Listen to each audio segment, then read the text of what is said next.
I was 17 and that night was supposed to be quiet and simple. My mom left for her night shift at the hospital just after 9, wearing the same tired expression she always had before work. She reminded me to lock the door, text her if I needed anything, and try to sleep at a decent hour. I nodded and watched her car disappear down the street. My brother wasn't home either. He had gone to spend the weekend with his girlfriend, which meant I had the entire place to myself. I had been looking forward to that. I liked the idea of being alone without anyone watching what I did. I locked the front door and checked the windows, and I turned on the TV, grabbed snacks, and decided it would be a movie night. But I kept the kitchen light on because I didn't like seeing it completely dark when I walked past it.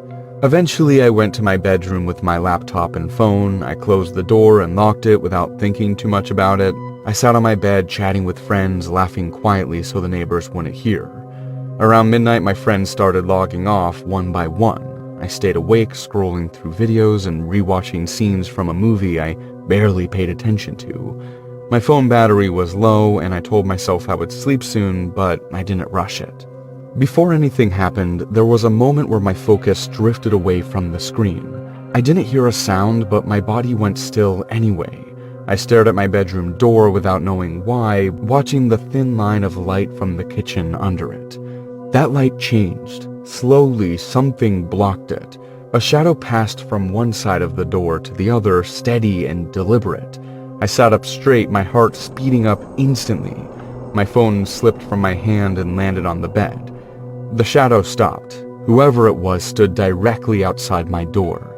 I stayed frozen, barely breathing, listening for footsteps or movement, but there was nothing. Then my mom's voice came from the hallway right behind the door. She told me to open up and say hello. Her voice sounded calm, relaxed, like she had just come home from the grocery store instead of work. My body reacted before my mind did. My hands started shaking so badly I had to press them into the mattress to steady them. My mom was not supposed to be home, and she never came back once her shift started. She always texted first. Always. "Open the door, darling. Are you okay? You're not answering me." The tone didn't change. She just repeated the same request, like she was waiting patiently for me to obey. I grabbed my phone and unlocked it, my thumb hovering over the emergency call screen. My chest felt tight and I had to force myself to breathe slowly. I stayed silent, hoping she would move away, hoping I would hear footsteps heading down the hallway. Instead, she knocked. Once, then again. Each knock was spaced out and controlled, not angry and not worried. That scared me more than yelling would have. My mom never knocked like that. Before the next thing happened, there was silence. Total silence. No knocking, no breathing, no movement.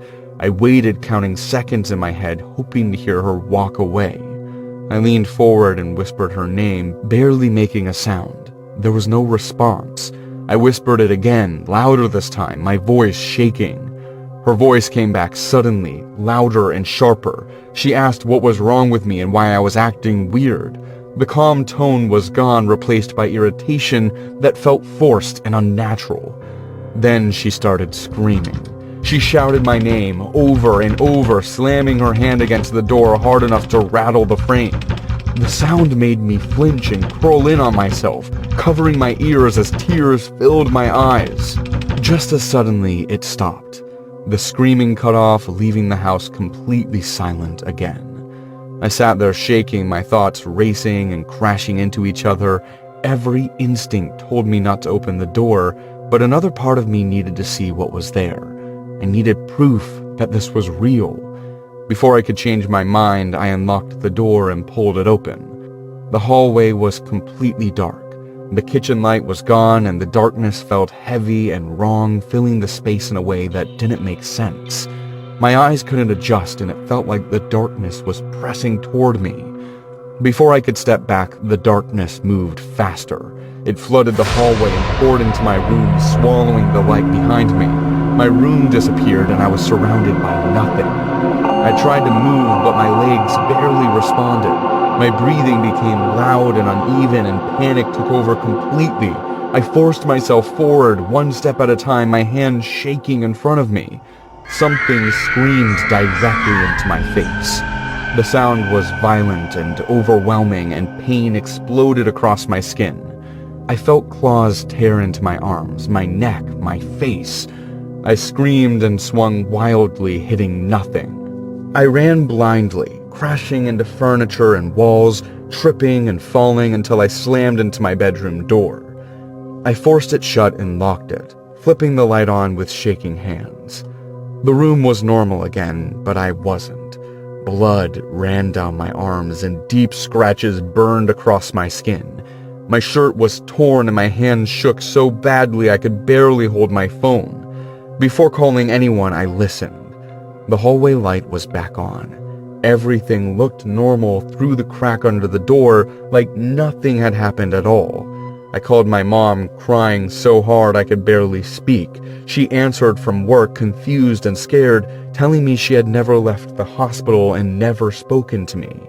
She came home as fast as she could, and when she arrived, she found me sitting on my bed shaking and bleeding. She hugged me tightly and didn't let go. We checked the house together. Every door was locked, every window was closed. There was no sign of anyone else being there. The scratches healed, but the fear didn't. My mom stopped taking night shifts after that. She believed something happened, even if she didn't understand it. I don't stay alone anymore. Lights stay on all night, and my bedroom door stays open.